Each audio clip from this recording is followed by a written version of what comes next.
Good evening, ladies and gentlemen, and welcome to this, the January 12th edition of Beyond the Headlines. My name is Colin Dowe, and I'll be serving as your host this evening. Thank you so very much for being a part of this evening's program. So whether you tuned in on GBN Television, listening on GBN Radio, or logged on to any of our social media platforms, we sincerely thank you for joining us this evening. Again, it purports to be an exciting evening. I have the honor for the very first time to have with me on a one-on-one the leader of His Majesty's opposition, Honorable Emmalin Pierre. MP, welcome. Thank you. So happy to be here. Thank you for this opportunity. And it is, I must say, because, the year is still new. So allow me to wish you, as I've been wishing everyone, a happy, healthy, and progressive 2026. Thank you so much, Colin. And of course, not just to you, I want to wish you Happy New Year. All your viewers, all of Grenada, Carriacou, PT Martinique, of course, the diaspora inclusive. Okay, excellent. And how has the year been in terms of a kickoff for you? Quite exciting. As you've seen, the issues are so many. The challenges are so many. And so in this role, you have to be up to speed with what's happening on the ground. Right. So it has been a very early start, engaging, meeting with people, listening to people. This morning I got a call, could you come to Hog Island? Okay. So that's what the year has been, right. Engaging with people, meeting with people, hearing from them what has been happening. So our work never stops. Okay, and that I can imagine, and kudos to you and the energy that politicians typically will have, because I know it's a job that requires little sleep. Of course, definitely. And it pays off, because a listening ear is so important. When people need someone to listen, they need to talk to someone. I had an encounter that was early as night. I can't speak to name or venue, but engaging with a young lady, she said I was about to commit suicide. I just felt like I couldn't do this anymore. And she said, fortunately, her friend, a male friend, just happened to invite her to church that night. Right. And it is so very important for us to care about each other, and as you said, to listen, and to speak the truth, speak words of encouragement, because you don't know who needs to hear it at that time. You'll be amazed, the people who just want to hear, someone to hear the story. And for us, we have a very important role, particularly in opposition, because people feel that they want a voice that represents them. They want people who feel what they feel and can represent that in a public way. So sometimes people call it you talk too much, or you always negative. That comes with the territory. Right? But for us, it's something totally different, being there for people, listening their stories, giving advice, giving encouragement, giving hope, which is most important, crucial in this role that we play. Well, we're living in a world where there's quite a bit of nervousness, certainly within the Caribbean area. 2 weekends ago, the new year was still very new. We woke up to the news that the U.S. went into Venezuela, extracted President Maduro. And I will just like to hear from you, what is your party's position on this development? So let me say this, when you have two giants fighting, you want to be careful about the role that you play. And so for us, we view this as something, we've always signaled that this is serious. Any sort of move in that light could have serious implications for Grenada. So for us, it's always about our people. Where do we stand in the midst of all of this?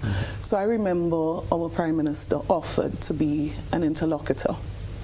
And so my concern was always, how are we preparing in the event that something goes wrong?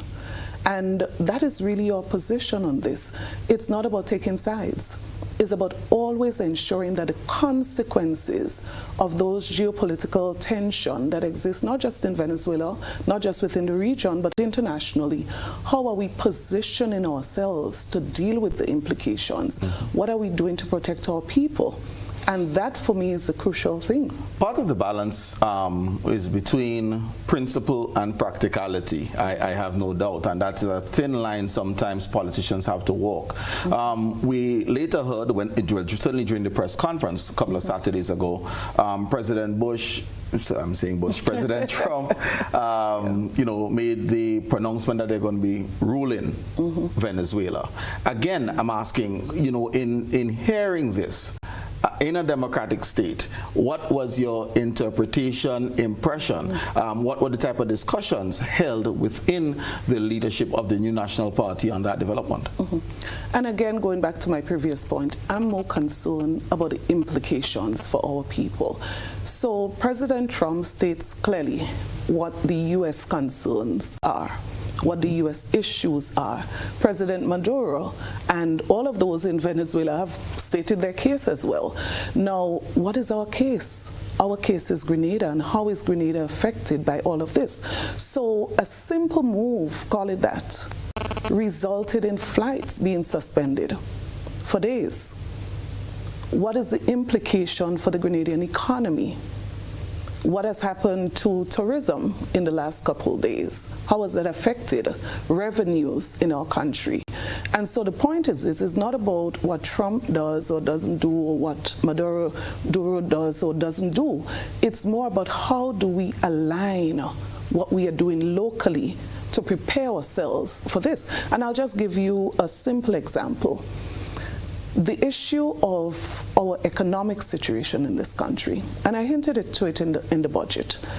I made the point that the developments regionally and internationally has to define our posture. It has to define the decisions we make, how we spend the resources that we have. So we could get concerned about what Trump is doing or not doing, but how is that affecting our people in a direct or indirect way? And that is where the concern to me lies. And I certainly appreciate that. And the question then, what would be your recommendations? Because as you said, the pronouncements and stance of President Trump and the U.S., those are clear. You know, well, Maduro is now in New York, in prison, right? But the question is, what would you recommend that we do within this geopolitical environment? And I'll come back to say, let us act on the things we have control over. So we don't control the agenda of the U.S. government. We don't even control the agenda of the Venezuelan government. We control the local agenda, and that is what is significant.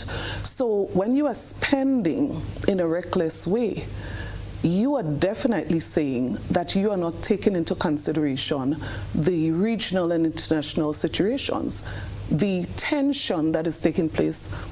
I mean, it's obvious that we are not mindful of these developments, because if we are going to create a cushion, a buffer, for example. So when you reduce certain things as it relates to cushion and buffer, what happens if we have a situation where imports, for example, is affected? What happens, for example, when tourists can't come here? When we know we have a service industry here, right? Most of our revenues come from the service sector. So if 80% of that is service, and we know a large percentage of that has to do with tourism, then how you conduct yourself economically and otherwise, politically and otherwise, would have a lot to do with the outcome in the event something goes wrong internationally or regionally. So even to make the point, go ahead. The posture, diplomatic posture of the government, and I'll make reference to statements in the parliament as it relates to Cuba, statements as it relates to US visa. Remember, Minister of Government, I don't care. Take my visa if you want to take my visa. We would do what we want to do. That's not a diplomatic posture if you're protecting your country. So that minister still doesn't have his visa today. But guess what?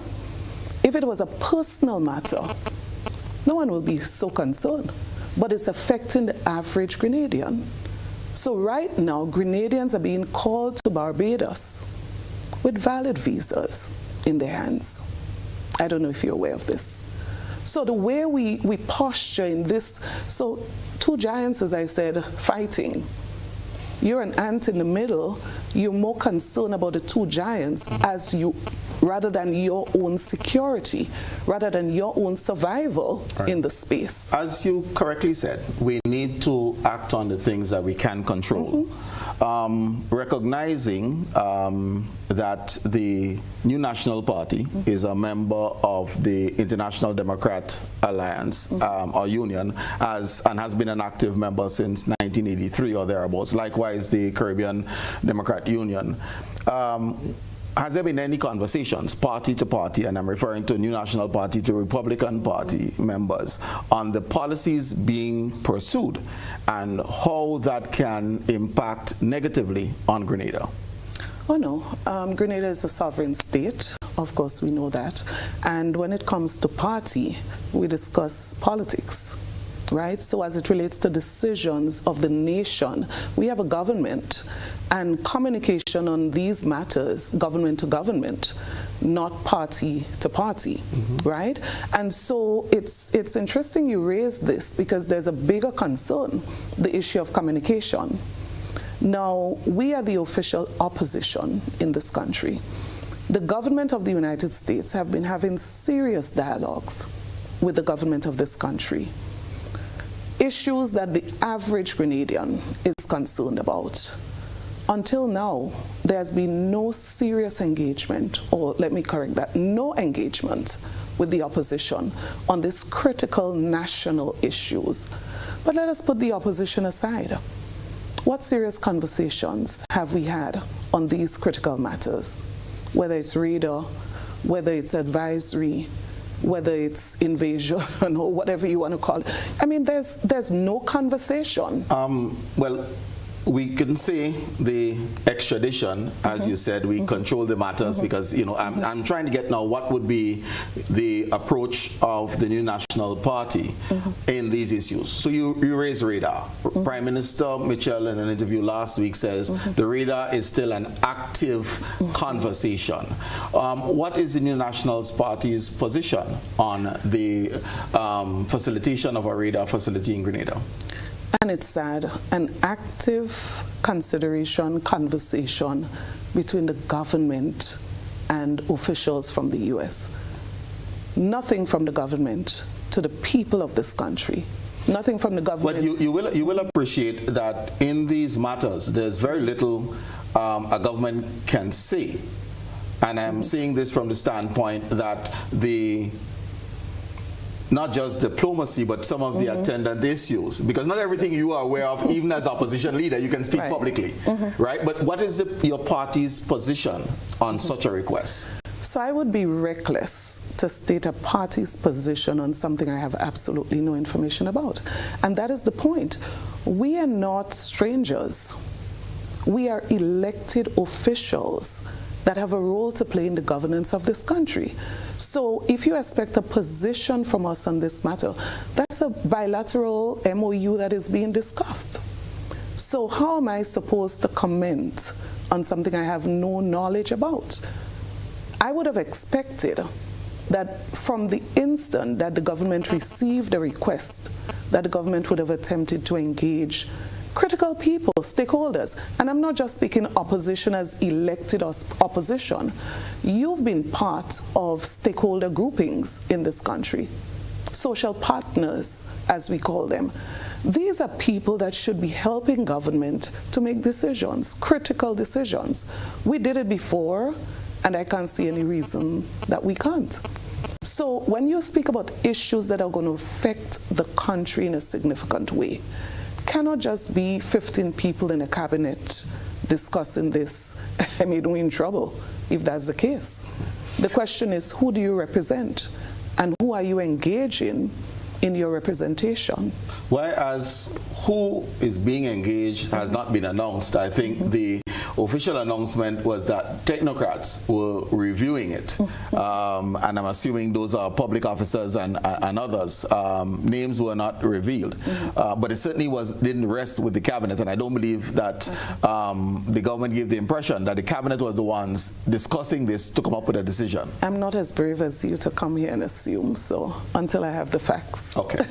We have seen the governments of Antigua, St. Kitts, Nevis, Dominica, all agreeing to accept third nationals from the U.S. What is the New Nationals Party on this? Because, again, there is an active request of Grenada. What is the New Nationals Party's stance on this? And again, Colin, there are some national issues that should not just be the cabinet discussing. I agree, but you must have an opinion. I'm coming to the opinion, but I'm making the fundamental point that there are things that would affect this country in significant ways, and it should not be top secret, right? But from a New National Party's perspective, there are two things: a balance between compassion and wisdom. And let me explain. I would say compassion from the perspective that we live in a global village. We have neighbors, we have friends, and our friends would encounter challenges, and we would encounter challenges. And as a responsible country, we want to ensure that we are compassionate when we have to. But we cannot be compassionate at the expense of our citizens. So when you're speaking about a sensitive thing as accommodating deportees, that is deep. And so the conversation has to be deep. We have to ensure that we are analyzing all of the factors, all of the issues. I mean, deportees come into a particular country. What exactly is the financial implication, for example? How are we going to accommodate them? Let's speak about identification, travel from Grenada. How long are they staying? So when you speak about the opinion of the opposition, or the view of the opposition on any of those, we don't trivialize these things. We don't. If you're to give an opinion, have a position, because you don't have a standard position on that, it has a lot to do with the current circumstances. So a deportee maybe 5 years ago in X situation is not the same as a deportee in Z situation 2 years after. So every situation has to be examined carefully.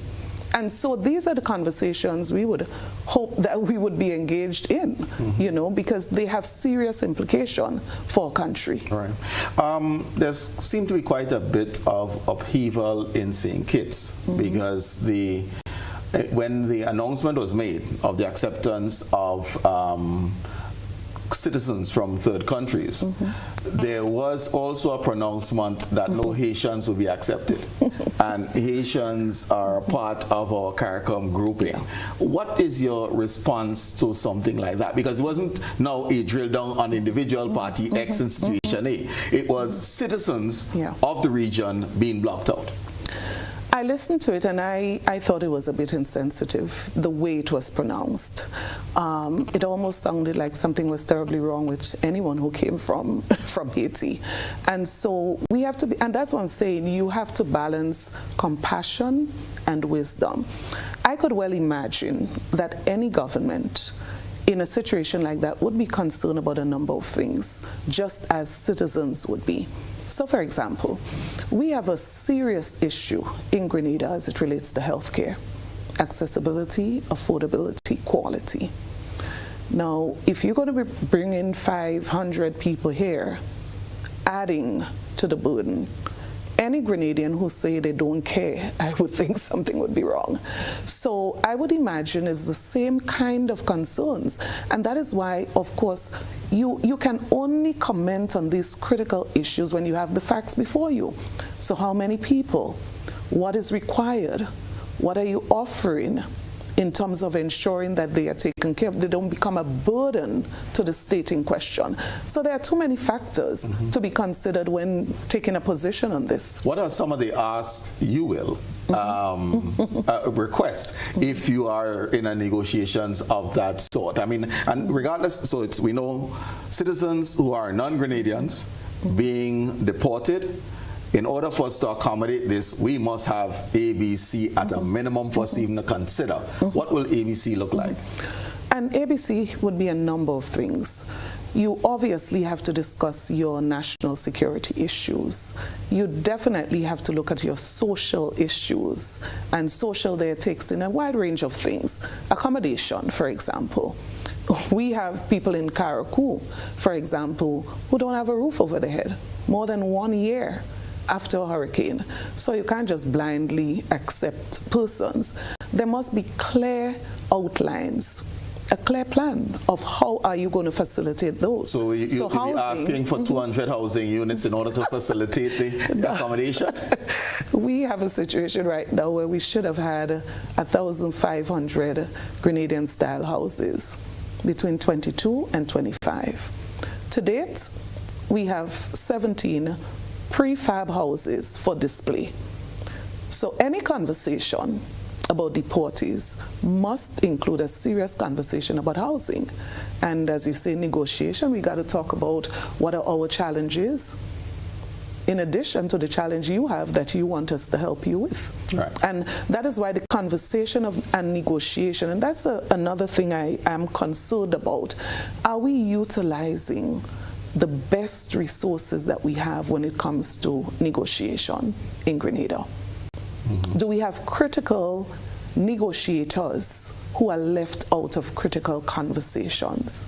And that is something we need to pay attention to. Okay, and essentially what I'm hearing here is making sure we utilize the best of our best in order for us to get the best deals. Of course, and as I said, our people have to be at the center of this. Any conversation, you have to have at the center of that conversation our people. So they must not in any way be significantly affected by any decision that is made.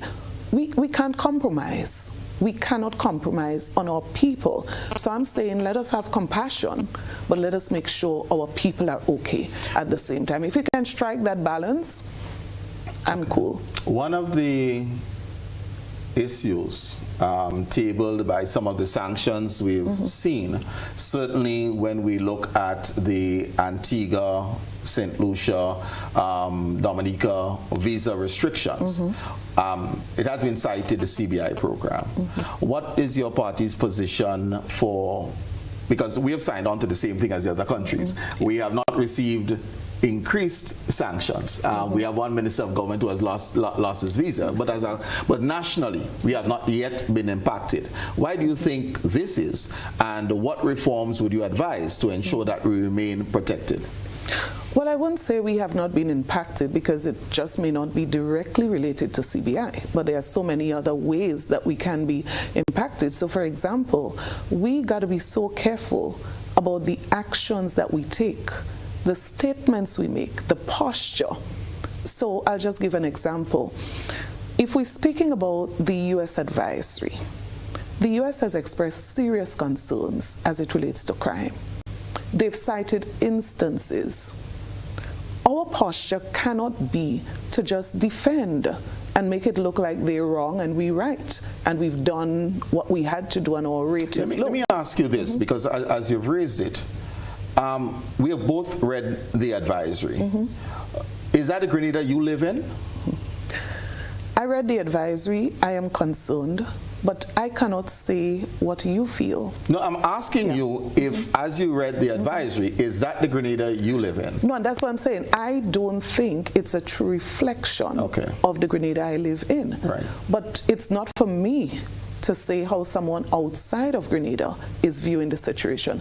And I'll be less concerned about how they see it as I would be about doing something to ensure that all of the issues that are of concern is addressed. If you don't see it the same way, how can you address the issues? And that's the point. Because, and here we go, we have had, what, 10 murders? And we're at level 2. We have countries to our north, south, and east with probably 10 per day. And that's where your negotiators come in. So the question then is, how do you, what what do you defend? How do you act? That is where your negotiators come in, that you get to the table quickly to say, well, this is the situation. It appears that this might be exaggerated a bit, whatever you want to do with regards to negotiation. But I want to zero that back to our situation. You cannot sound as if we had 10 murders and, you know, almost sound like we're celebrating this. Let's give ourselves a clap. We've only had 10. We want to make sure that there's a conversation that speaks about reducing the crime rate in this country. No, but let's 10 go. people killed. No, 10 is 10 too many. One is too many. So I think we agree on that. So we are not addressing how many individuals died through homicide in Grenada. We're seeing a downgrade in terms of the travel advisory citing crime. And given the Grenada that you live in, as you have professed, what type of conversation will you have with the State Department in the U.S. to say this is grossly unfair? Not calling out my CARICOM neighbors, but we can look left and right of us. And I'm agreeing with you on that, you know. I'm saying that the government need to have conversation where conversation is needed. You get to the table, you bring the appropriate people to have the conversation. Sitting in Grenada and making certain statements doesn't help our cause.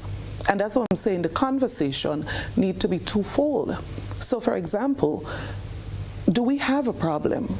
And the answer to that is yes. So whether it has been exaggerated or it has been blown out of proportion, let me just finish the point. Allow me to just interrupt you on this one, because I'm looking at how do we act in addressing this downgrade, and that's where I'm going, and I want you to speak to it. So yes, we have an issue. Right. So we have an issue, and that's what I'm saying. It's twofold. Right. So we must bring the appropriate people to the appropriate table, the table that can make a difference. So being on to the point or beyond the headlines will not solve the problem. Right. That's the first point. And we need to have the right people having that conversation in the right place. So when you sit with the US government, for example, on this particular subject, you go with your statistics. You go with all of the defense that you have. Do you believe that they do not have the statistics? This is something that we report. It doesn't matter, and that's the point. Do you believe that this is something other than our crime rate and a negotiating ploy by the U.S. government? So rather than restrict our visas, we have a travel advisory?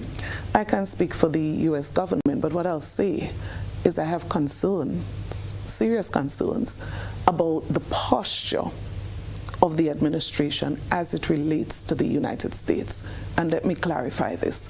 Now, we have always enjoyed a very good relationship with the United States of America.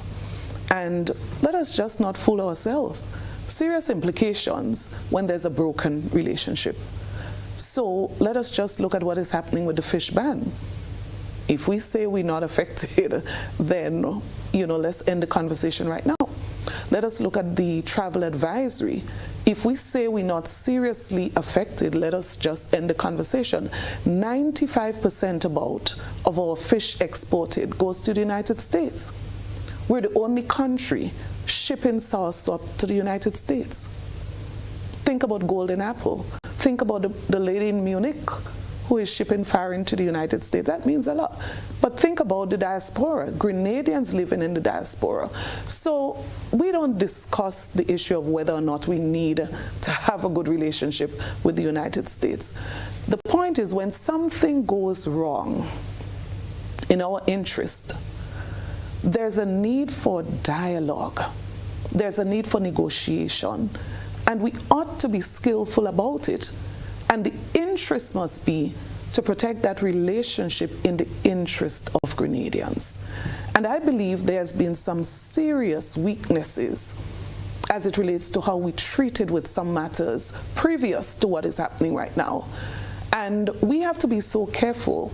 We have to be so careful in these relationships, because at the end of the day, you may have your view, and in our roles, we have to be careful about picking side. So when you publicly pick a side against the United States and you publicly express that, you're making a strong statement. Diplomats are supposed to conduct themselves in a particular way. And strategic diplomacy has been missing. Explain this in terms of your last statement. Picking a side and standing on principle. Is there a distinction between the two? Because ultimately you would say we ought to have principled stance that guide how we treat with everything. Of course. And if that is the case, then sometimes the U.S. might be on the same side, and other times they may not be. It's not what you do. It boils down to how you do it. And if we talk in strategic diplomacy, doesn't mean that you cannot support a position of a particular country. So let us talk about Cuba, for example, and the medical services. It's okay to say how much you benefit from that. It's okay to say that this particular service is a need, it's a necessity. But I'm not sure that it's okay to say you don't care if they take your passport, you know, you're going to continue. And you know what's interesting? The very said people who had that posture initially, look at their posture today. Because they realize there's more to lose than to gain. So it's okay to speak about your relationship with Cuba. I mean, the United States can't tell you who should be your friend and who shouldn't be. That's fine. But if there are concerns, your responsibility is to examine the concerns, to look to see whether or not there's anything that you are doing that probably is affecting this particular situation. Did we do better than Antigua? Because the pronouncements coming out of Antigua was similar. We had a minister of government, two ministers of government who made that pronouncement. One lost the visa, still has not gotten it reinstated. Antigua has moved from making this pronouncement to disbanding the Cuban brigade. Have we done better than Antigua? Well, again, it's about how do you deal with the situation that is before you. So I don't know what kind of program they had. I don't know the extent to which the U.S. was concerned about what they were doing or not doing. So in the case of Grenada, there might have been concerns, doesn't necessarily mean that it had to be the same concerns. And again, Colin, I wouldn't look at it case by case like that. So on CBI, this is what they did. On that, this is what they're doing. I think we need to take a holistic view of this. So there's no doubt that something is happening as it relates to Grenadians holding U.S. visa. It's obvious, right? And so all of these different things that are happening. But there have been no announcements coming from the U.S. government. I mean, if we're going evidence-based. That's the point I'm making. But if we're going evidence-based, we've seen sanctions, Antigua, Dominica, other countries. We have not seen one imposed on Grenadians. And that is why I'm saying I would not be so concerned about what has been announced. I'm going to be very concerned about the issues, the concerns, what are we doing to address them in a way that is productive, in a way that is going to lead to benefits for our people. So I'm not saying at all that you cannot choose your friends, but reduce the number of enemies that you make at the same time. Okay. Because at the end of the day, Grenada matters. Our people, there are implications, serious implications. So if you speak to the fishermen in Karakou right now, or Pitimatnik particularly, who just lost a home, lost total destruction of that person's house, a fisherman's house in Burial. That person took out a mortgage, and I'm speaking about a real example right now, took out a mortgage to repair the home, but not expecting that he would not be able to be exporting fish to the U.S. in January. Well, you know, this is an interesting one, because this problem did not arise yesterday or last year. The citation by the U.S. government and NOAA came since, what, 2017 or thereabouts? So it's been a long-standing issue. Why has Grenada failed to be responsive to the concerns expressed? And this is over now 8 years. So it's not a 2022 issue. It's over 8 years. Why have we failed? And I would not go into blaming anyone. Let's look at the facts, right? The facts are, A, The US published a list in 2020. So there were concerns prior to 2020, there were issues raised. But in 2020, a list was published. The government of Grenada was the New National Party administration. What did we do? And you, I'm quite sure, recall what was happening in 2020. Because of the situation with COVID, because of the implication, financially and otherwise, what did the government do responsibly so? Was to sit, negotiate with the US government. So the persons who represented Grenada, and that's why I said who your negotiators are is important. So they sat with the department in the US, and what did we receive? An extension from 2020 to 2022. In other words, your compliance, you have that period, that window to get yourself together. Okay, so from the extension was 2020 to 2022? To 2022. Okay, why wasn't it done in 2022? Now, we had to the end of 2022, and if you recall, elections was in the middle of 2022. Are you suggesting that it's a 6-month process and it was carded for July to December of 2022? There seems to have been neglect to this prior, and that's where I'm going. Let me explain. Yes. Let me explain further. So an extension was given up till 2022. Right. The government of Grenada was acting on this, right? And we expected that a new government coming in would pick up and run with this. But what happened? It appears that there's been serious communication between the US and Grenada, and the response was wanting. In other words, several calls, several written documents, emails, and all that the government could have done then was maybe to ask for a further extension. But naturally so, that extension went up to 2025, from 22 to 25. So, and that's what I'm saying. I'm not going to go into blaming of an administration, what was done, what wasn't done. The bottom line is, right now, fishermen cannot export fish to the United States. Would you, while I know government is continuous, and we'll agree on that, would the New National Party take some responsibility as to why we're here now? Put it this way, in terms of responsibility, I think we did what was the right thing in 2020. The financial situation of the government, the circumstances of COVID-19, we negotiated. I believe, and I firmly believe, if the New National Party was in government at the end of 2022, if it was not able to submit the requirements or to meet the requirements, there would have been further dialogue with the United States. And I wish this administration would have done simply that, just to have dialogue, just to negotiate further. And that is all, because the demands are pretty much high, you know, right? And so as a small island state, there would be challenges. But you don't get away by not responding. How much would we say lies with the policymakers and how much with our public officers? Because these things are administrative in nature, which means it's our public officers that's supposed to do it. How would you lay that responsibility?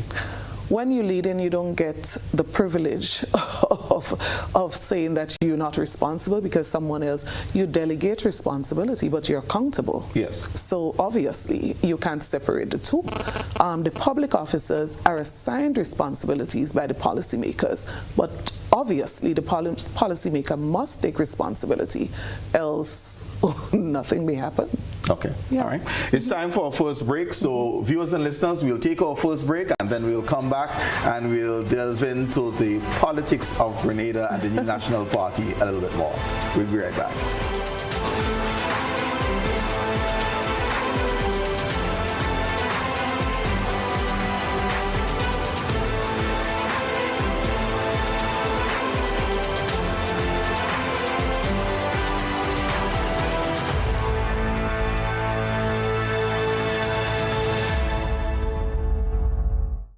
Sunrise Diagnostic Center is the place to visit for your medical laboratory test, ultrasound, X-ray, mammogram, ECG, and ultrasound-guided and bone density test. Also available are COVID PCR and antigen tests. Most results are available within 24 hours. Sunrise Diagnostic Center is located at number 9 NS Building, Melville Street, St. George's, with sub-offices in Grand Anse, Wall Street, and Grenville, St. Andrew. Visit Sunrise Diagnostic Center today at any of their offices or call 440-3709 or cell phone 415-9522. Mobility, a common theme woven into the very fabric of human history. From ancient wanderers to modern explorers, our instinct to move, to seek something greater, and to grow has always driven us forward. Imagine a journey into pathways of boundless opportunities and endless possibilities. A collective future where the vibrant rhythms of the Caribbean, rich culture, and welcoming community create unforgettable experiences. Beyond citizenship by investment, we believe in our collective investment of time, resources, and energy that fosters innovation, creates jobs, and enriches lives, driving the growth of an entire nation. The Investment Migration Agency Grenada boasts over a decade of exceptional service and remains committed to guiding you toward global mobility and economic freedom through investment. Your journey becomes our shared story of progress and prosperity. This is an invitation to be part of something greater, something enduring. Begin your journey at imagrenada.gd. IMA Grenada. Unlock the possibilities. Are you looking for a reliable, affordable, and customer-friendly pharmacy? Look no further than Hills and Valley Pharmacy, the nation's leading healthcare products and services provider. We are committed to serving you at convenient locations. Find an extensive and affordable selection of prescription and over-the-counter drugs and medical supplies at Church Street, Hillsborough, Carriacou, Jubilee Street, Grenville, St. Andrew, near the bus terminal, and Halifax and Grenville Street, St. George. Our committed team is always available to offer valuable assistance for managing your health and wellness. Discover the additional benefits of our wholesale distribution on Halifax Street and our Medcare Center on Grenville Street, where we provide in-house physiotherapy, massage therapy, doctor consultations, and eye care services. Our commitment is to satisfy all your healthcare needs, including competitive prices, loyalty rewards, and special discounts for seniors. Contact us at 435-6904 and WhatsApp 535-4734. Choose Hills and Valley Pharmacy. Remember, your health is our business. Go paperless with e-billing. Get your Grenlec bills straight to your email inbox faster and more convenient with myaccount.grenlec.com. Sign in to myaccount.grenlec.com, where you'll be directed to the home screen. Under additional options and paperless billing, hit sign up. Enter the email where you'd like to receive your bills. Check the accounts you want, then click sign me up. It's that easy. Your bills now come straight to your email inbox. Switch to e-billing and put the power in your hands.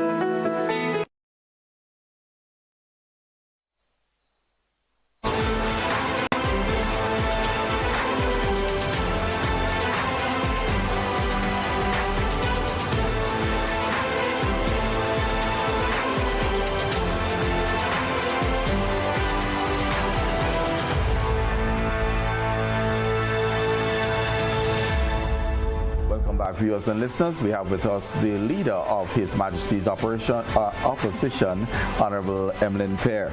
Mrs. Pierre, in December 2024, you took over the helm of the new National Party, and your colleagues elected you to be leader of the opposition in March, I believe it was, of 2025.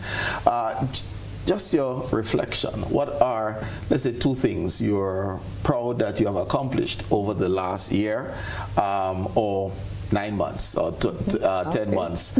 You can take your pick, whether it is leader of the opposition or, political leader of the NNP. Mm-hmm. So I would probably not pick one, specific one, but I would say the engaging with our membership.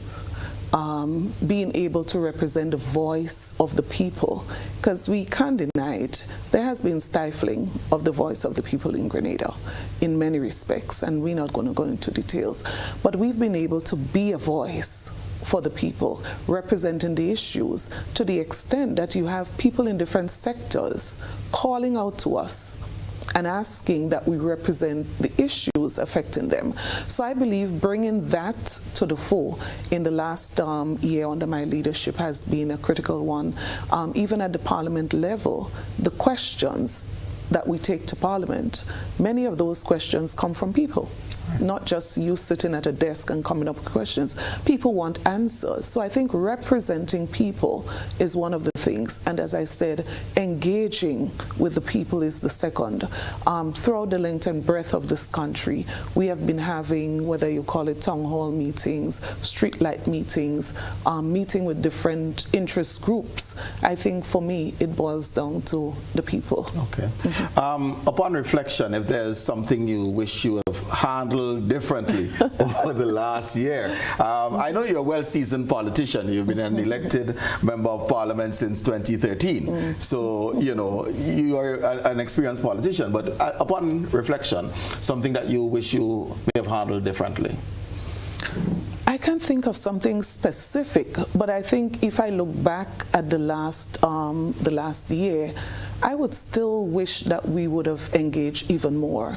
So we have done quite a lot, but I would still say engaging more with our people at the village level, the community level, the constituency level. It's just about how do you always expand the work that you're doing in representing the people out there. There's quite a bit of conversation that you are not quite the leader of the NNP yet, because Dr. Mitchell, rather than withdrawing completely, still holds on to the chairmanship of the party, and by virtue of that, you can't spread your wings, as it were. How do you respond to that? Well, I note how you introduced the question with doubt. So let me say this. Dr. Mitchell has been a critical factor in the New National Party from the inception. The only foundation member that we have in the party at this time. And so his contribution to the party cannot be underplayed. His role in the development of the party over the years is just undeniable, right? Now, Dr. Mitchell, and that's what is interesting. First, it was that he would never give up leadership of the party, and he did. Then it was that, you know... Well, I think the question is that he has not given up leadership, because rather than step away, he may move up to chairman. And that's the conversation, really. And right. So the question might be who's having that conversation. Because within the party, Dr. Mitchell's role as chairman, and he did stated it at the last convention, this is transition. And I believe members of the party are appreciative of that process of transition. You know, credit must be given. Many political organizations fall apart in a transitionary period. Many political organizations die in that period. And I believe we've had a very successful 1 year of transition thus far. And Dr. Mitchell said it. He's going to hold the role of party chairman to allow the completion of the transition process. So I believe it's a plus for the party. The balance... Is the chairmanship an elected position? Of course. And therefore, can he proclaim that he will hold the role of chairman until the transition is completed? Right. It seems as though he's still in control of everything. And let me tell you specifically what he said at the last convention, that he's going to accept the role, but he's not going to continue for more than a year, right? That was his pronouncement. So when I say transition, I mean that period of settling the party. I mean, let's just be real. The party, 40 years, Dr. Mitchell has been at the helm of this organization, and anybody with wisdom would think that they need to play a critical role in the transition process. I would be very concerned if Dr. Mitchell says, I want to have nothing to do with the leadership of this party and just immediately exit himself from everything. I mean, you deal with management, you deal with leadership, and you know that transition requires experience and newness to work together for a period of time. From what you've just said, it seems to suggest that at the next party's convention, we'll have a new chairman. Is that the case? Dr. Mitchell said it publicly that he does not intend to continue in this position even if he is nominated. He said he doesn't intend to continue in this position for any length of time.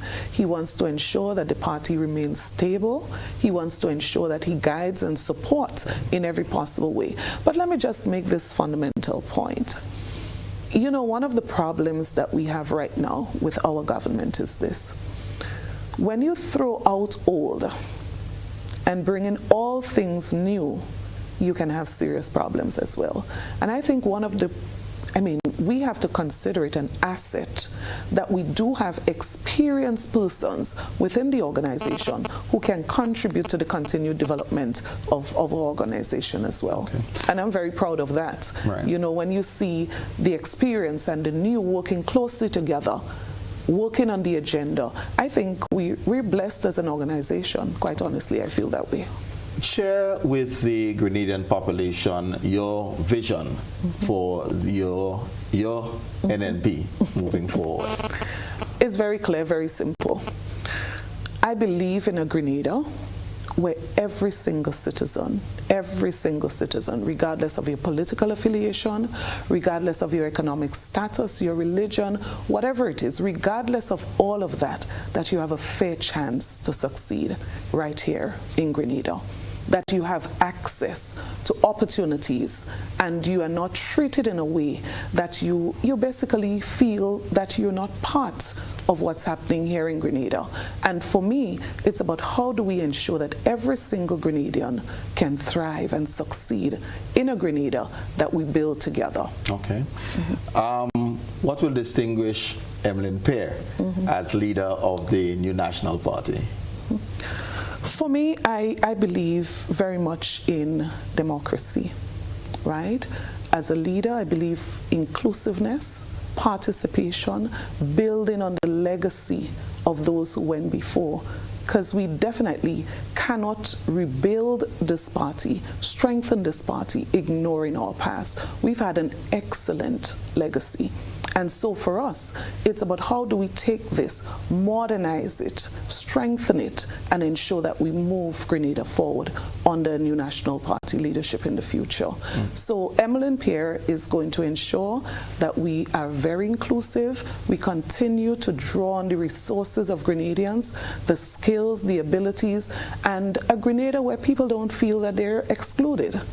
And when it comes to the party, to continue to strengthen and build upon what we have preserved for 40 years. Okay. Speaking of inclusivity and bringing people together, what is the nature of your relationship with MP Peter David at this point? I don't think it's anything different except that we're in two different organizations. We may have different philosophy. We may in the past, if I saw Peter David, we would say good morning, extend pleasantries to each other, and that has continued. If I see him, I would not pass him straight. It remains the same. All right. And how would you believe the introduction of the new party, the DPM, will impact the political landscape in Grenada? I've said it before, and I maintain the same view. I don't think there would be a significant impact. Our culture, basically we're a two-party environment, and I don't think that is going to change in the near future. I'm not saying that we've had many political parties, and that's their right. If you feel that you can introduce a new organization in the political environment, nothing is wrong with that, but I think it remains now the survival of the fittest in this environment. All right. Elections constitutionally drew in 2027. The DPM, who you believe they would serve as a spoiler for if they contest the next election, NNP or NDC? And I guess you're assuming they're going to be a spoiler. I'm not going to go so far to make that assumption. I believe the election is going to be NDC versus NNP, the next general election. As a matter of fact, all data that we have indicates that. Okay. Up to this point. All right. Unless something changes, we can have a new conversation on that. Fair enough.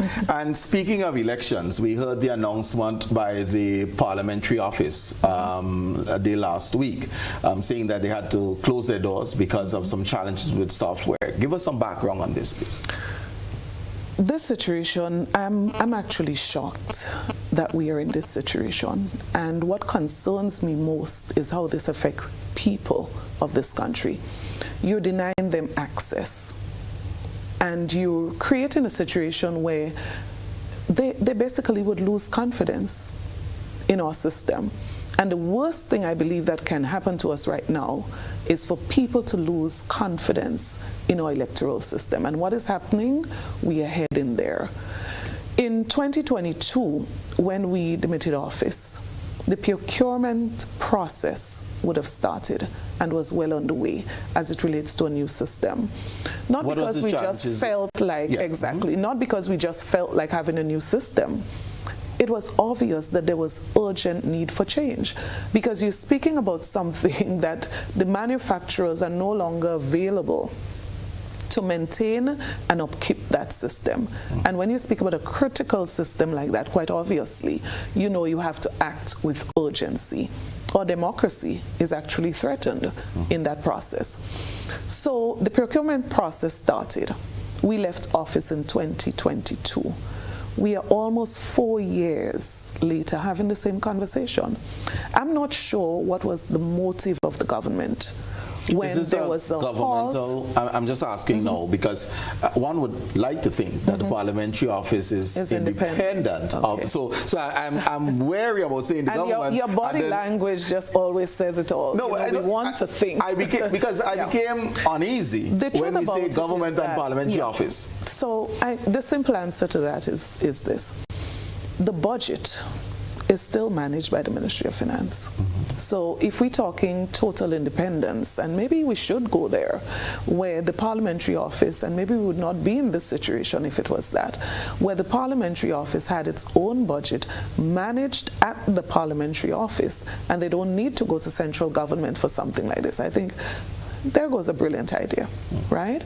Now, the government took a decision to put a hold on this process. If that process continued, by today, we would have had a new system up and functioning, and we don't because of that decision. And so the old system keeps breaking down, whether it's for parts, whether it's for service, whatever it is. And kudos to those who are trying their best. But their best is definitely not good enough in this situation.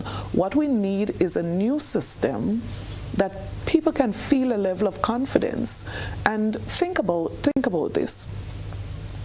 A person who leaves their home to go to the registration office, they expect a system that's functioning. They don't expect to be told, come back another time or call us to find out when.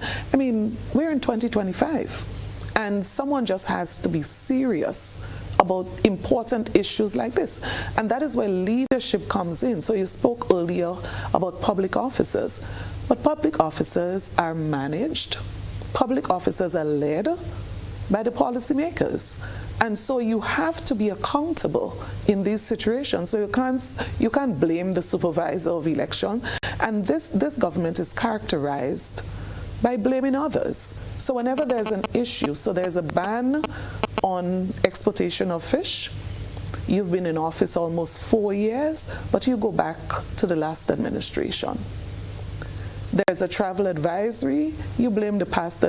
When will this government take responsibility and act as if they've been in office for 4 years? It doesn't take a year to procure a new system. It doesn't take a year. And the point is, we should not be in this situation today.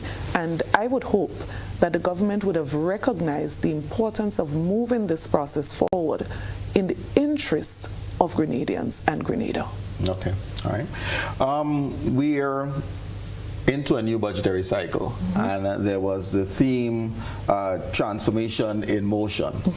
What are some of the things that stood out to you as positives? Let's start there in the 2026 budget, and some things that seems pie in the sky ain't gonna happen. Well, quite obviously, if I look at the 2026 budget, and I want to put this into context, and you can't look at 2026 without looking at 2025. Quite a number of the things within the 2026 budget came from 2025. The performance of the government in 2025, if you ask me, was way below what the expectation was, way below what was promised. If you speak about... And you assess this by the spend, you assess this by the economic growth, how would you assess that? And let's start with the spending. Now, if you're going to be investing or planning to invest in, let us say, for example, quality health care, and you budget $20 million for that, and you spend $1 million, I would be concerned. If you say you're going to upgrade health, not health facilities, but skills training facilities around the island, and you budget 20 million, I'm just using figures loosely, and you spend 1 million, then I'll be very concerned because there's no evidence, right? So when you speak about what has happened in 2025, and you look at the critical sectors, youth, agriculture, education, social development, almost every sector, there was serious underspending. Now, fast forward to 2026. Now, what confidence should I have? 2022, 23, 24, 25. Well, not 22, from 23 to 25. Things repeatedly that you say you were going to do, you're still saying you're going to do them in 2026. I'm not sure what confidence I should have that it will be done. But I'm more concerned, Colin, about the issues that affect people and where we have seen serious cuts in the budget for those areas where people are directly affected. And so we are concerned what's happening in 2026. But if I go back to your previous question as it relates to what are some of the things, I mean, you talk about the lighting of the stadium, great idea. You talk about the lighting of Progress Park. But the lighting of the stadium, that's something that's one of the recurrent decimals in the budget is for about 10 years. That's what I'm coming to say. So the things that I'm happy to see and hear about, I'm happy, yes, but they're recurrent decimals. So you speak about Progress Park, you speak about skills training facility, you speak about training for teachers, all of those things.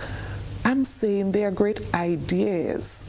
But we have to move from just the idea to the implementation. And you know why I hold this government accountable in a very serious way? They won the hearts of people by saying they were coming to do better than the NNP did. They won the hearts of people when they said that the implementation rate was going to be way higher than the NNP administration. They won the hearts of people when they said that every sector was going to see a change for the better. So let us go back to some of those promises. 1,500 houses per year. I mean, 500 per year, 1,500 by now is what we should have. But we are still talking about 17. And you said Grenadian-style houses, but now we're having a conversation about fabricated houses. And maybe I should ask you, what is Grenadian-style houses, right? You're talking about public servants, and you boast about a new pension scheme. Well, guess what? You won their hearts on the 1958 Pension Act, not on a new pension scheme. And so many of these people who are affected, they look back at what was promised, and you look at the progress today, and people find it difficult to understand, how do you assess the government's performance and be happy about the performance thus far? Because you must rate that against what you promised that you were going to do. Let me just ask a couple of things. One Hearts and Minds, 1957 pension 1958. Act. 58, sorry, pension Act. There was no pension, there's no retirement savings plan. Is that progress? Just in your When opinion. you And say- I use retirement savings plan. I'm not using the term Right. pension. So my choice of words is not that of government, but deliberate. Of course. And when you say there was no pension, I'll be careful about stating it in this way, because when the NNP left office, we were paying 2,200 pensioners. So there was pension, right? Okay. Yeah. So let's get that clear first. The second thing is that the NNP... Because we're talking of post-83 individuals. Right. So when we left office, we had an arrangement with the union, and I want to start there. Every person who retired from the service was guaranteed 70% of their last salary. That was an arrangement. And so it came from a decision that was made in consultation with the unions of how do we act in the absence of a ruling from the court. And that was... But there were rulings from the court. So we came to that point. Well, we could talk about two rulings. So the first ruling, let's go back if you want to go back there. The NNP administration paid persons affected. So if we talk about the Emmalin Armstrong case, the NNP administration acted on the court ruling. But let's be mindful, there was a second ruling, right? That second ruling came, and I think what is significant to note, Colin, is that the NNP administration had an opportunity to appeal that case. We chose not to. We chose not to. So there's a period that expires for appealing the case, and that expired. We were in office when it expired. So it was an intentional move of our administration to honor the decision So of the you court. did not appeal, but you did not pay. No, well, I mean, you have to pay. But you have to pay. But the payment did not occur. Okay, so let us go back again, right? Now, these things are not as simple and as straightforward as they seem. So what the NNP said is that we accept the ruling of the court. Any government, whether it's NNP or NDC that came in after the 2022 election, had no choice to pay. It was a court ruling that you did not appeal. Do you recall right? when the ruling was? Right? So let's get to... Because the ruling was quite some time, because it's a 7 or 10 year period between, in terms of the time to appeal. No, this was a more recent ruling. But the fact is not that. The fact is the period for appeal. So we could not have been doing anything within the period of not appealing. Yes, right? you can. No, because what I'm saying, you can move ahead. If you accept the initial court's ruling, you can act on it. Now listen me carefully. Yeah. We could not have done anything as it relates to making these payments, because you can't just get up like a crazy person and just pay everybody, right? Now, we said to the public, we accept that we are going to pay according to the ruling. But serious economic consequences would obviously come out of this. So it means that you have to bring the brains together to strategize what is the most effective way to do this. And that is what we immediately did, and we made an announcement. You would recall during the campaign, the administration that's in office now said, no, we're just going to pay it. They came in, and have you heard the language spoken? For example, the Attorney General. The same language that we crafted, the same language that we spoke then is the same language you are hearing now. So for example, why have we landed on a new pension plan?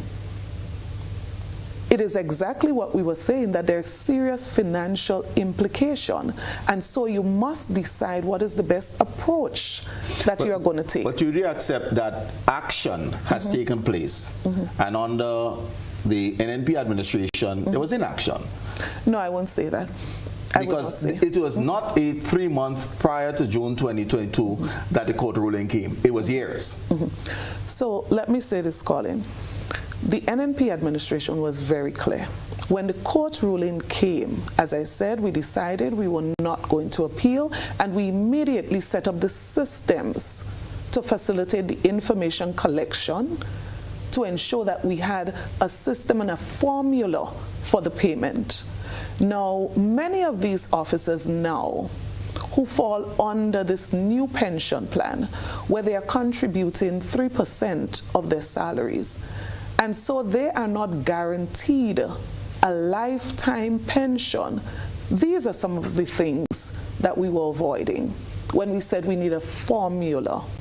We need to ensure that we plan it out properly to ensure that people would not be affected in the way that they're affected now.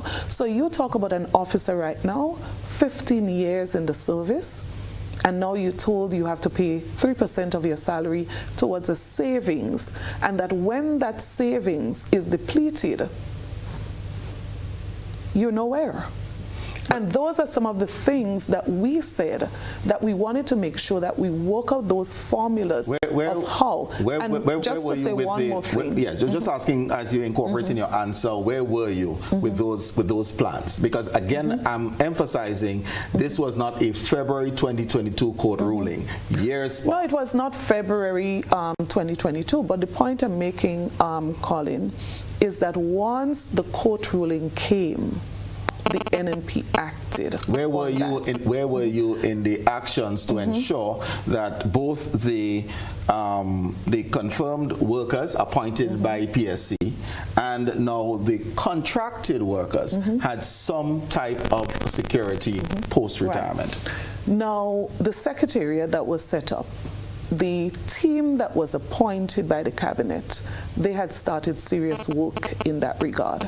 And the NNP post-election was going to be moving to act upon the data collected, the advice of those persons, and it was to do with the formula for payment. But while that was being worked out, as I said before, there was an arrangement that between the government and the union of how we were going to treat with any person who was going to be retiring at that point. Okay. You mentioned implementation rate, and this of course was a big conversation. I've also heard that lots of the projects that we see being conducted within the first couple of years of this administration were things that were negotiated under the NNP. And of course government is continuous. But is this a further indictment on the NNP administration of lack of implementation, that the administration incumbent in 22 can act on things that did not start under the new National Party administration? And whether we look at the Fort George Restoration Project, we look at the UK SIF investment in the water sector, these were things that were on the books prior to June 22, fact, but did not happen. Right.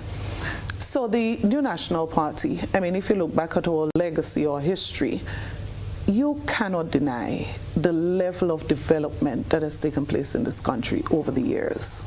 Of course, we had some projects that were in delay form. Of course, there are some things that could have been implemented faster. But this administration came in almost 4 years ago, and what was the commitment? That the rate of implementation was going to be significantly increased. That all of these projects in the pipeline, within a year, those were going to be out. And that's what I can speak to tonight.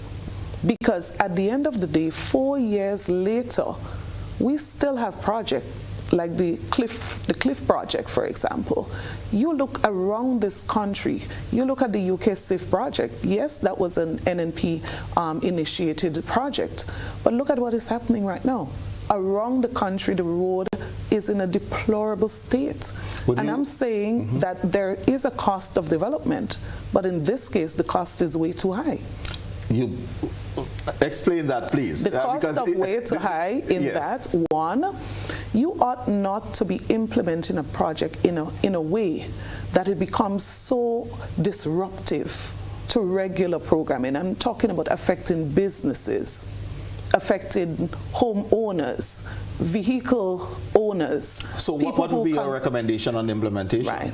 Now, during the NNP administration period, there was serious dialogues as to again, we're not talking doing. How this was going to be done. Right. So it's not the what is being done, it's the how you're going to do it. But we notice we're comparing nothing being done with something being done. And that is a distinction. So there must be some inconvenience for development. I think we agree.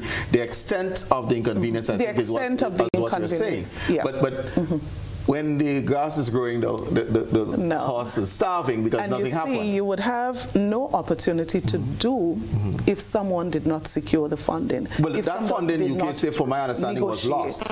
It was lost, and Prime Minister Mitchell actually had to go to renegotiate because of the time lapse in not acting. It depends on what you consider lost, Colin. Well, let's deal with the implementation. Yeah? Right. Now, the fact is this. These projects, negotiation is one.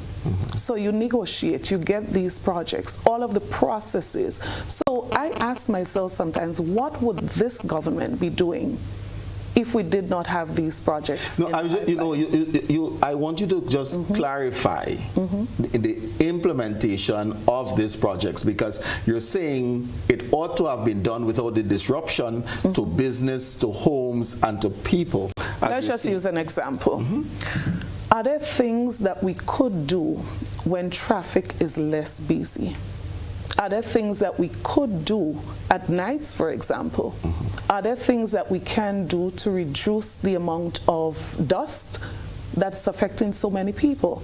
Do we have to wait months to do the repaving, for example? What has been the commentary from the engineers in response to these questions? Because I'm hearing two things. I'm hearing an engineering issue.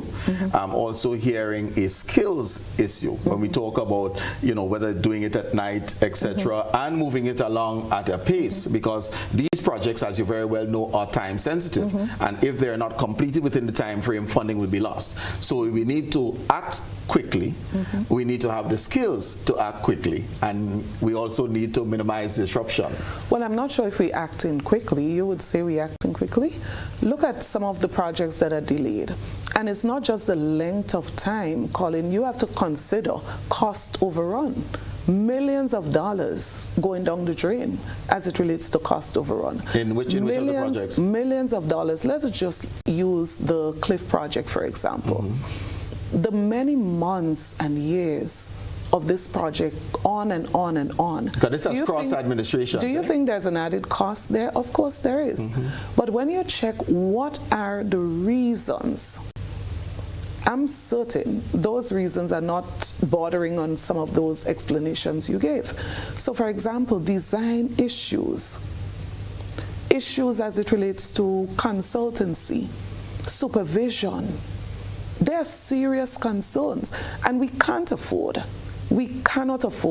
to allow the government to get away with just because they've been in office for X amount of time. No, I'm with you there, definitely. But you mentioned design issues. It's costing too much. If you say design issues, this would have been designed under the NNP administration. So were there issues with the design then? No, of course. Different stages of a project. You have design for different sections of the project. And so you have one design, but you may have redesigning, you may have issues that come up. So when there's a change to take place, how long does it take for approval? But the bigger one is probably financial. Are these contractors being paid? So if you take a simple example of the Cliff project, what has been the government's commitment on that project financially? And it's not just the Cliff project. Let's use simple projects around housing, for example. Houses halfway and cannot be completed for non-payment. You go to Pitimatnik right now, the medical facility there, months, absolutely nothing is taking place. Are we supposed to give credit to the government because they started the construction of the roof? No. This roof was affected by the passage of the hurricane. The DeCall family donated over $200,000 for the repair of that facility. The government received more than $118 million in the CRIF payout. What justifiable reason can you have for a project like that to be on hold? Let me ask you this. What is the state of spend of the payout from the CRIF project? You are the chair of the Public Accounts Committee. So where are we in spending that insurance? Have all the money been spent? Half of it? 20%? How much? Well, of course, the Public Accounts Committee would not have had to look at this as yet, right? Because audited statements. But in the Parliament, a simple question like, how much did you receive and how much did you spend? Answers were not forthcoming. So then we cannot use 180 million then if we don't know if we received all of the 180 million? Of course we received the 180. So received the 180. Oh yes, oh yes. So received the 180 million. And you're saying that the budget, for example, 2026 budget, as we do the comparisons on spend 25 versus 26, we are not able to see the spend of the 180 million? Look around, where is it? No, I'm asking if the budget carries that expenditure. Well, in the budget document, you will see millions allocated for Hurricane Beryl recovery. And our biggest concern is for the millions of dollars that has been allocated and spent. We cannot see evidence of that level of work on the ground. So when you look at the amount that has been spent, it really doesn't connect logically to what is happening on the ground. So there's a serious disconnection there, right? But in addition to that, we cannot just speak about in isolation $118 million. You have to look at that in the context of what was the fiscal situation in this country when this government inherited government. You also have to look at it in the context of CBI revenues. So if you're generating more than $1 billion in CBI revenues, you had $118 million in CRIF payout. You had reserves of over $500 million. Question is, what would be the reason for non-payment? What would be the reason for the halt on so many projects and the delays in so many projects? And I'm expecting some answers from the chair of the Public Accounts Committee, because that is why our constitution allows for these safeguards. So what are the answers, Madam Chair? And you're asking a question to the chair of the committee that doesn't have the answer to these questions, because look at it this way. The Public Accounts Committee, if you look at the standing orders, we look at audited statements. So that is where we at this time. So questions like that are asked in Parliament. So there's been no audited statements for 2023 or 2024. I don't expect for 2025. No, those would not be available. So 23 and 24 are not available. No. Those would come at this time through parliamentary questions. And if you look at the pattern of this government, they have been very reserved when it comes to information. And so many of the questions put forward asking for accountability, asking information that's in the public's interest. The government totally refused to provide those information. Permit me to, I'm not too sure if I'm understanding, so I'm going to ask the question again. The PAC has not received for their deliberation and review audited financial statements for 2022, 2023, 2024, as we sit here on the 12th of January 2026. Is that accurate? No, we don't have audited statement for those periods. No. Okay. What is this normal in terms of government not having audited financial statements, or being 3 and 4 years behind in audited financial statements? Yeah, to be quite honest, that has been a challenge, and right now we are looking at the issue of the Director of Audit and what is happening there as it relates to the support that is needed, and we are definitely going to make a request to see how they can be supported. But not just the Director of Audit. If you look at the statutory bodies, for example, when we met with them, they do have their own challenges, and as a Public Accounts Committee, we definitely would look at ways in which we can advocate, ways in which we can make recommendations for improving in that particular area. Okay. So the answer to the question is no, we don't have those statements. Okay. No. Let me just move on to some issues quickly because I know we're going to run out of time. Government announced the statutorization of hospital services. What is the NNP's response?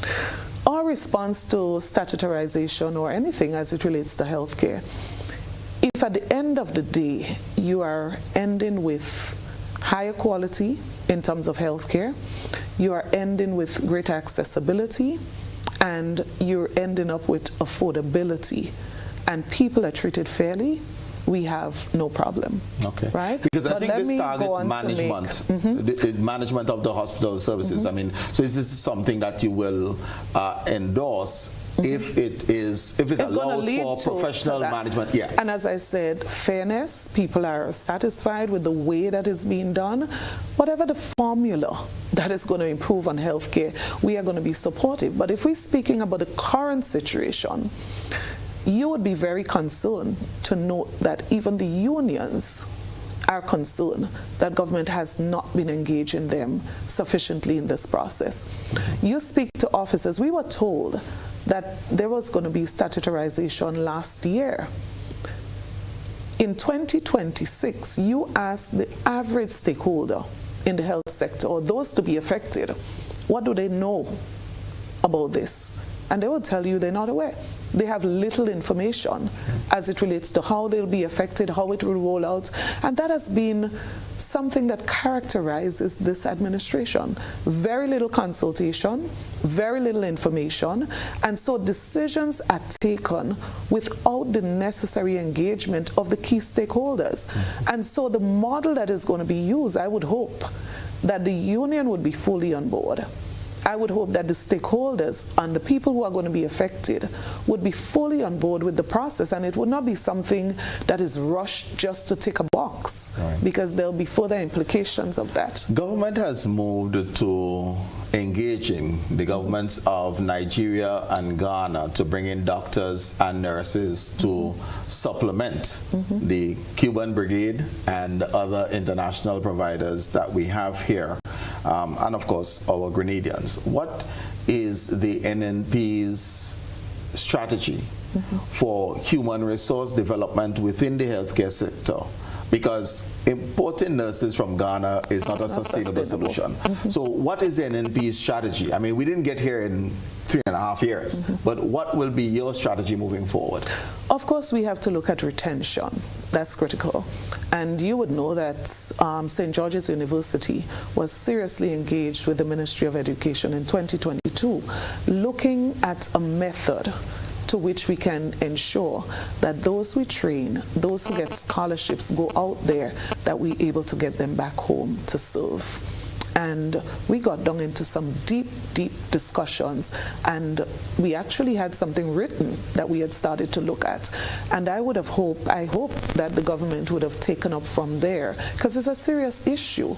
You can't continue to train people, invest in them, they go out and never come back. So you are a believer that there's a call on the bond in terms of service or repayment, and if that's a stance that you can agree with. And we took that position before we left government, and we were in serious dialogue and negotiation with SGU, and they were pretty much supportive of working with the government to address that issue. So there's the issue of retention, that we have to be able to get persons within the system to stay in the system. And how do you address that? You have to listen to what these people are saying. What are the concerns? So for example, what incentives would help to keep them? What system do you put in place to help to keep them? What did you hear prior? I know your responsibility was not healthcare, but what did you hear prior in terms of incentives for retention? Because again, the loss of our nurses precedes 2022. The shortage in terms of the allied health discipline elections precede 2022. So what are some of the things by way of strategy now you believe should be implemented?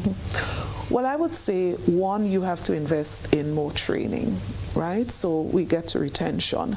And so there was definitely a decision that included extending and expanding and supporting more people to be trained in that particular sector. And on many occasions, we had batches of nurses who government decided, took a policy decision that we're going to engage the entire batch because you needed the numbers. But I believe we have to get to that point where as we raise more resources, as we manage our resources in a better way, that we're able to provide more support financially to this particular sector. Because I believe that's one of the main reasons that many of these nurses travel greener pastures. Right. And we definitely have to look at that as we continue. National health insurance. What, 12 plus years and counting. This is a 2011, 2012 issue, and we're still not there. What has been the problem? You probably can't speak to the current, but 2013 through 2022, why wasn't there delivery on NHI? And I would say significant progress was made. And I believe where we left national health insurance, by now we should have it running. In other words, we had a contractor engaged, right? Local Grenadian medical doctor. We engaged the University of the West Indies in many instances, and we had local persons. We engaged the stakeholders, serious consultation with stakeholders, looking at different models. I remember the cabinet agreeing on a basket of services. What are those things that you don't need to have money in your pocket to access in terms of healthcare? So significant work went into this. And as you said, government is a continuum. And so I expected 2022 that this work, significant work, credit to those who are involved. I would have thought 2022, government would have continued to bring this to fruition, to completion. Was there an agreement on how it was going to be funded? So there were several models that were presented to the cabinet. And one of the things we knew for sure, based on what was presented by the contractor, was that the amount we were investing in healthcare, if we had managed that differently, we would be able to raise serious revenue as it relates to funding the NHI. So there were different models, and we had agreed what are some of the things that we were going to be looking at seriously in that regard. And as I said, the resources, Dr. Ned has always said it, the budget for healthcare, just by that, you should be able to significantly cover the implementation of NHI. But I'm still asking, so you were saying that the model was government transferring monies to NHI and then in terms of the healthcare budget, or was it going to be a consumption tax? What were the models discussed? What was agreed upon? Because the budget for healthcare has to manage the hospital, has to procure drugs, there are a number of things when that and budget to healthcare. That's why I said the way that you manage the resources that you have and how much you can get return on investment, how much you can get from that was a serious area. Right. But of course, with it, you see, you can't make excuses for something like NHI. National health insurance is a necessity. And so any administration must find a way to make it happen. So for example, if you look at what we're spending now and millions of dollars being wasted in some areas, whether it's travel and entertainment, I mean, just look through the budget. We move over $50 million CBI to the Prime Minister's ministry. And I'm saying we can look through the budget and we can find significant areas that we can cut things. Prioritizing is critical. And in leadership, sometimes you don't always have all of the resources, but you have to find ways to prioritize and to ensure that you are putting systems in place to meet those things that are critical. And we took a policy decision. NHI was critical, and we needed to make that happen. And I would say we should just continue. I don't know why we probably put a pause on it. I heard that is going to be relooked again in 2026. I'm very happy that the government has come to that realization that they want to continue with NHI. It's a necessity. Okay. Another necessity is education, so I'm not going to leave you leave here without speaking about education. What is your current assessment of the state of education in Grenada? And really I'm going is our education system fit for purpose, one, and two, if we are to make investments, in what areas would you advise? Definitely, we've always said this, and that is why education reform and conversation around education reform is always critical. As you know, we've had serious work at the CARICOM level, OECS level, looking at harmonization of curriculum, etc. And all of those things are critical. But there's a critical area which we would have invested significantly in. I'm happy to hear a lot of talk about it, but I'm not sure that we are moving aggressively on it as much as we are talking about it, which is the area of skills training. So before we left office, we had a serious study done.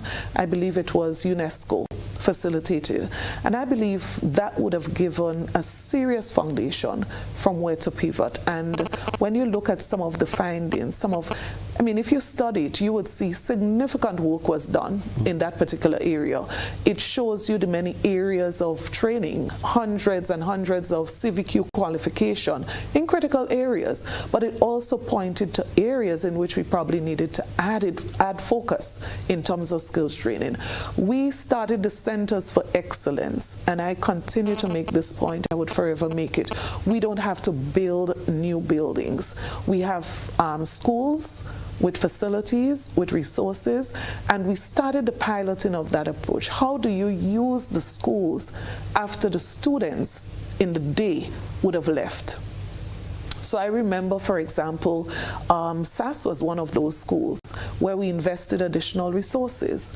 We would have spent on a pilot project for carpentry, I believe it was one of those areas, over $100,000 on additional equipment. And guess what? When you do that, the students can take advantage of it in the day. But the people who come, the construction worker who come to upskill, upgrade themselves, they can also access that. The facility in St. Patrick, we speak about it, but this is something that started under our administration. And this was a project where they were actually raising revenue, making furniture, using the young people, making furniture, selling the furniture, private sector as well as public sector. So the area of skills training, I would say if you ask for one area that need additional investment, I would say that's one of the areas. One of the investments seems to be the tuition free for NULO, because that's skills training primarily, alongside TAMCC. And the government also recently moved to making education mandatory through age 17. What are your thoughts on those three? I don't have an issue with any of those policies, except to say that when you develop new policies, you got to do it in consultation with the key stakeholders. Anytime you decide that you're going to take a top-down approach, you're going to have problems. So if you decide on free tuition, you got to look at the implications of that. So if, for example, Mr. Dowe was sponsoring my son, and I can't afford to send my son to TAMCC, so you're sponsoring that child every year, his tuition.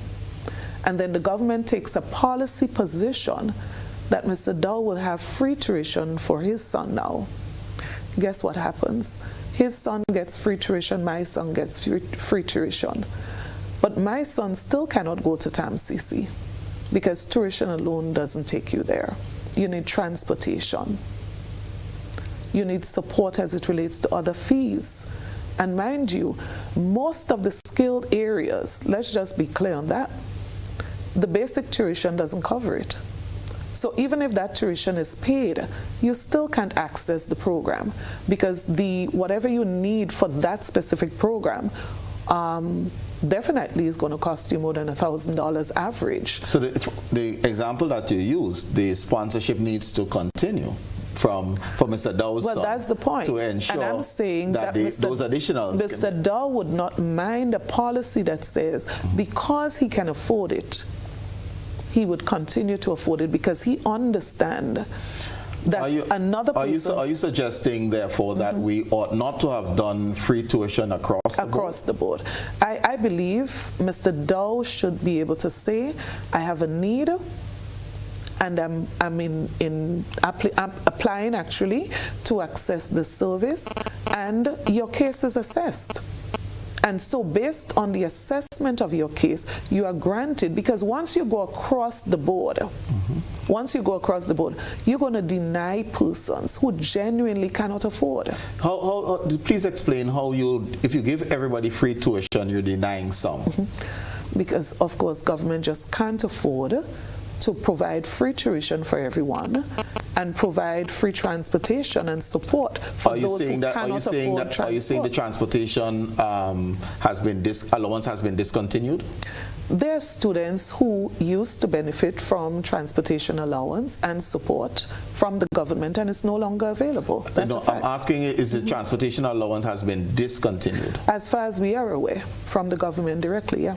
Okay. All right. Other issues, education, because you did mention TVET, and this is a pet one of mine, so I'm going to mention it because it is in your constituency. So I'm going to the land grant for UWI, 89 acres, which of course is the second largest land grant the university has received, I hope, in 2011, 2012, and nothing has happened.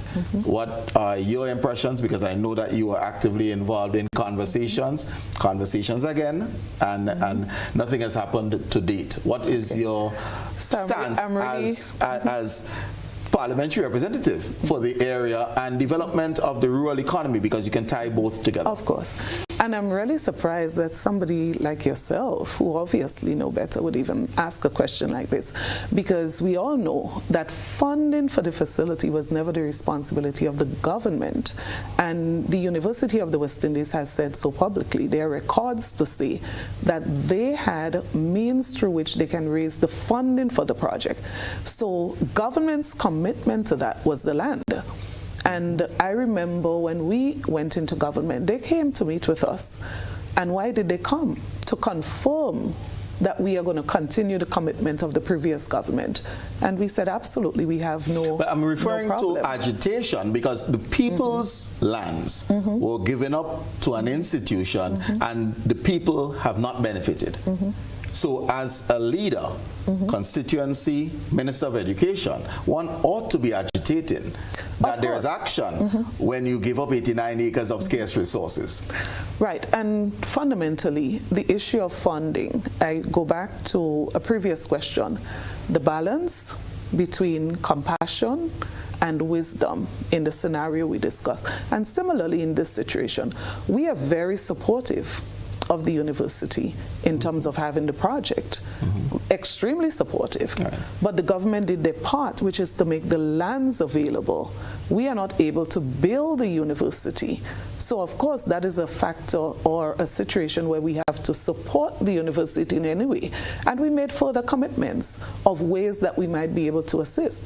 But mind you, the university was always clear as it relates to the ability to raise the resources in that regard. Yeah, and I believe of the agitation. Renegotiation, sorry, go ahead. I think renegotiating is what exactly probably needs to happen at this stage. And we started conversation with the previous administration, our administration, and the university.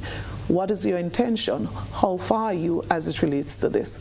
But I believe if you look at what was done by government, the commitment of government, I believe it was a fair commitment of the government. And of course, as I said, if you attend board meetings of the university, it's a conversation. You attend whatever sector meetings as it relates to, it's a conversation. But of course, there's just so much that government can do if a university want to construct another landmark here in Grenada.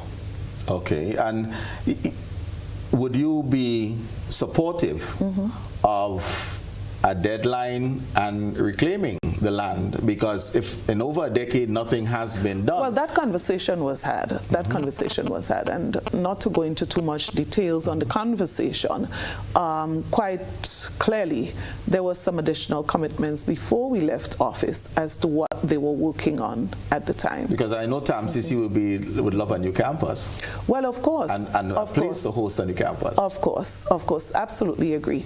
And that's the point I'm making. There was dialogue. And of course, you understand the bigger picture for the university, and we wanted to collaborate and support as far as was possible. Okay. It's time to wrap up, so I would love you to give closing comments on any theme that you like. So let me say this. I'm very concerned, Colin, as to the state of play in Grenada at this time. There's a serious issue in Grenada as it relates to cost of living, rising cost of living, and the average Grenadian is severely affected. Every single month, the cost of goods are going up. We can talk inflated increasing costs, imported inflation. We can speak about imported inflation. But when you look at it, the question is, what is the government doing locally to cushion that effect? So the government has majority shares in Grenlec. Cost of electricity is going up. How is that affecting the average person? And what is it that government can do, as was done before? There's precedence as it relates to that. How can we reduce government charges, for example, to help people to survive? You look at healthcare, similarly. Major issue there, affordability. The cost of items as it relates to medical supplies, in some cases 100% increase. Delayed NHI and very little support in that regard. You look at the fishing ban currently on. Fishermen just are concerned what's going to happen at the end of the month for them. There's absolutely no word from the government. How can we support them? Whether it be maybe President's Millibug and how we supported farmers at that time. What can we do in the interim? Because there are some people who at the end of the month, they would not be able to pay not even their mortgage. So what kind of dialogue is initiated maybe from government to speak to the banks? Intervene on their behalf. What kind of support do we give family-wise? Many of them have not benefited from the CRIF program, and that's a major issue. Then you have the advisory, the U.S. advisory. How is that impacting the tourism sector? Thousands of jobs? What are the implications? There's a silence that's deafening. There's a silence that doesn't speak to the subject of leadership. And so we are saying in the opposition that this administration has a responsibility. You came into government promising a social contract with the people of this country that you are going to make things better. You are going to do it differently. You're going to improve on what the NNP administration has done. And we are extremely concerned that we are not seeing signs of this, not until now. And we are heading to the 4th year of this government in office. The issue of crime. Yes, we can speak about crime reduction, but let us look at what is happening. The reality is that when you look at what has happened in the last year, we should not be surprised of a U.S. advisory. We should not be surprised. Some of the incidences, so even if you speak about 1 or 2, the nature of the incidences, and we are saying to date, almost 4 years, we have been appealing to the administration. We need a strategic plan as it relates to crime prevention. So it's not about the numbers. It's not about the numbers. If you look and you look clearly, Colin, there's a serious development as it relates to gun violence in this country. Can we ignore that? No. What is the strategic approach that is being taken to address this particular situation? And so if you consistently look at the issues affecting Grenadians, so whether it has to do with cost of living, whether it has to do with health care, whether it has to do with housing, whatever it is, there's one thread that is common. We look at what is happening as it relates to communication. This government has operated on a need-to-know basis. So fishermen in Carriacou and Petit Martinique, since the announcement of the ban to now, there's been no serious conversation with them. So they are wondering what is going to happen at the end of this month. They have no clue what's happening. And so the issue of information, communication is critical.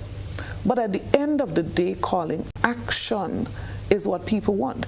So you came into government and the commitment was the implementation rate would be increased. We don't hear about implementation rates anymore. We don't hear about transformation anymore. Where's the transformation agenda that was spoken of? What do we have to show outside of the projects that the New National Party initiated? The people of the country want answers because they are seriously affected in so many ways. And this administration has not sent a signal that they are prepared to keep their commitments and their promises. So the public officer who voted in this government expecting that they're going to receive a 1958 pension, they're recognizing that that's not going to be.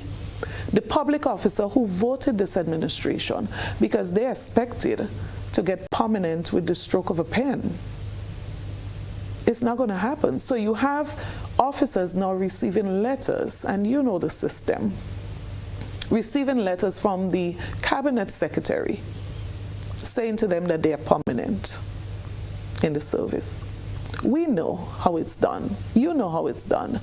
Permanent in the service means an appointment letter from the Public Service Commission. So you can't fool a person into believing that they're permanent because you told them or you promised them that you're going to make them permanent with the stroke of a pen. It doesn't work like that. And so that is why I'm saying that the promises that a party makes in opposition, you want to be very careful with those. Because if you're going to promise your way into government, eventually it's going to catch up with you. So if you promise 500 houses per year, and in your fourth year, head into your fourth year, you have 17, it's going to catch up with you. And that is why it's a principle of the New National Party. We are very principled about the promises that we make. And that is why when you ask about the numbers earlier, we don't just jump up one morning and say, okay, we're going to do this or we're going to do that. You want to make sure, and that is why the government is in so much problems as it relates to this matter. Because before you pay, you must know what you're paying, how you're paying it, or else you're going to have financial problems. And that is why 2 consecutive years of a deficit in this country is not surprising. Mismanagement. That is why when you look at the last budget and the underspending in so many critical areas of health, housing, education, it's not surprising. But what you want to look at is where the spending is actually taking place. Who is actually benefited? I heard the Prime Minister use a term recently, and I'm sure you heard it, the importance of deferred gratification, because you want our young people to learn how to defer gratification. I wish this administration took that model into consideration when they came into office. Because this administration, the reason we're in this position, they came into office, didn't consider deferred gratification. So they immediately increased their salaries, in some cases over 100%. They went on a spending spree. So travel budgets were double what was budgeted the previous year. Wastage in so many areas.